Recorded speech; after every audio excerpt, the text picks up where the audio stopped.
One of the things that I find genuinely disgusting and disturbing about most American corporations, especially the entertainment ones when it comes to video games, is the fact that they get up on a podium in order to lecture you on how to be a better and decent human being. And they talk about how misinformation is harmful and dangerous, and how review bombing is the worst evil that has ever come on planet Earth. But then they do this. They try to manipulate the public. They try to gaslight people during this economic recession, during the peak of Bidenomics. When everything is expensive, they lie that their product is actually good. Like, I want you to imagine, there is probably a black female of color living in the ghetto with 3 children. And she's being manipulated by this fat American corporation that is gorging itself on this poor woman's money. They want her $70. They covet her wealth. And then they want even more because they are greedy fucks. They want DLC as well. And in exchange, they give a product that is just slop. It is subpar compared to the true Japanese market and the South Korean gaming that doesn't even cost $70 in order to play. And this is the absolute state of the American entertainment. And then they go up and they lecture you about how you need to be a better person, how you need to think. And the thing that pisses me the most is that when they get actual reviews, when they get genuine people mocking and trashing their product, they're like, oh my god, we're getting review bombed.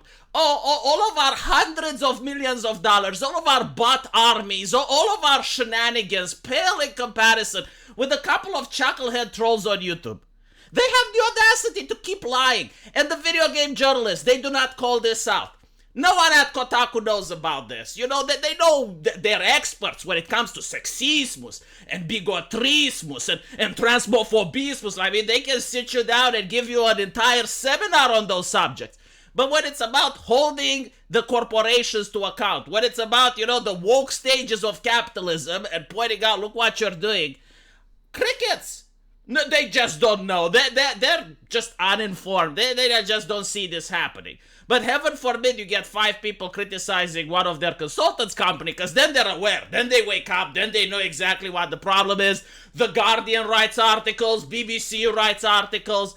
I am so disgusted about this culture. And look at this, right?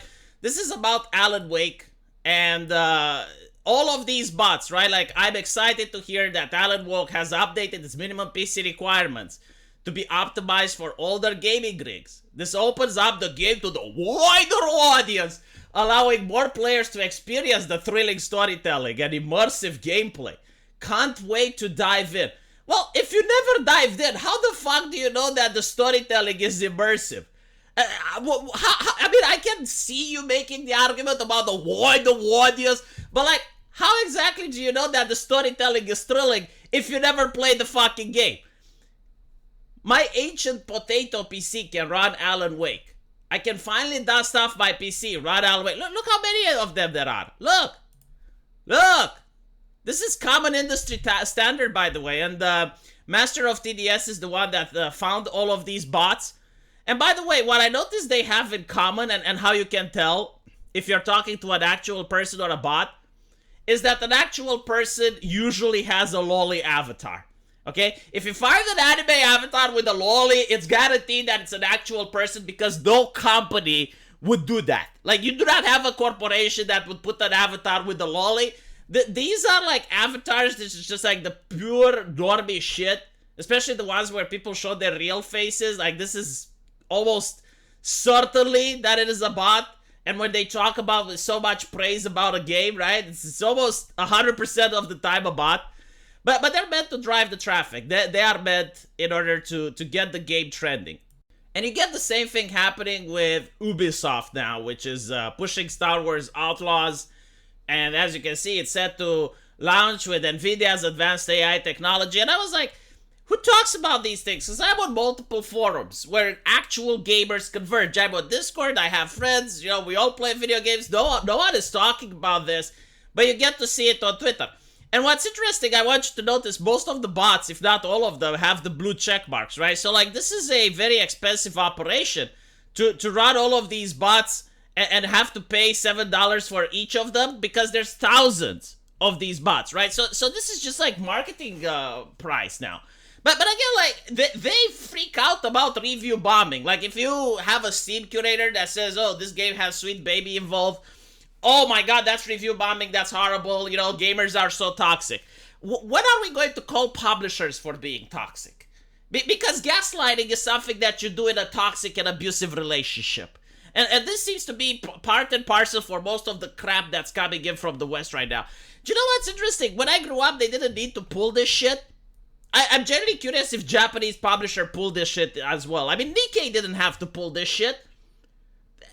If you make an actual good game, if you make an actual good product, you don't need this type of tactics.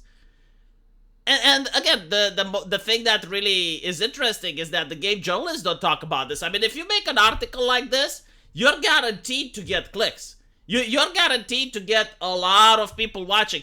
So it goes to show that everything that the game journalists write is what the publisher allowed them to write, because the game journalists do not want that the publisher to cut them access, right? Whenever there's a game coming up, whenever there's an early beta or something, the game journalist wants that.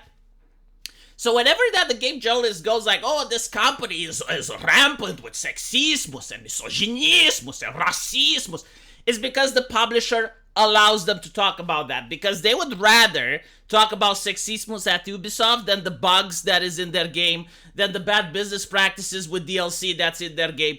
And this is probably why most game journalists freak out about Japanese creators, right? Like when it's about Japan, immediately, "Oh, sexismus, misogynismus." Same with AA and same with independent creators. It's simply because like they don't care. They do not rely on independent creators giving them early access to stuff. So because of that, game journalists are just an expansion of the PR market of corporation.